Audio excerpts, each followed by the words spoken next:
بسم اللہ الرحمن الرحیم نحمدہ ونصلی علی رسولہ الکریم۔ میرے قابل قدر دوستوں، بزرگوں اور بھائیوں، رمضان کی تراویح میں 2 سنتیں ہیں۔ قرآن سننا بھی سنت ہے، تراویح پڑھنا بھی سنت ہے۔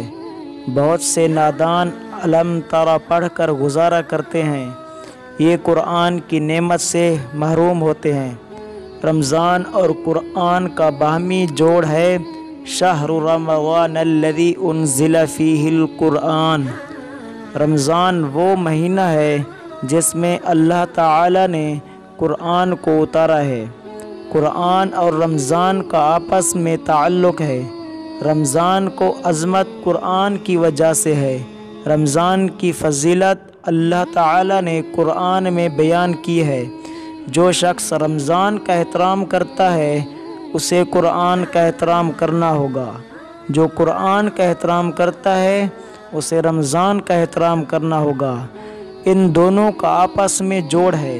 یہی وجہ ہے جب رمضان کا چاند نظر آتا ہے قرآن پہلے پڑھا جاتا ہے اور روزہ بعد میں رکھا جاتا ہے۔ کیا آپ نے کبھی غور کیا کہ رمضان کا چاند اگر آج نظر آ جائے تو پہلے تراویح ہوگی، قرآن پڑھا جائے گا، پھر روزہ رکھا جائے گا۔ قرآن پہلے ہے اور روزہ بعد میں ہے۔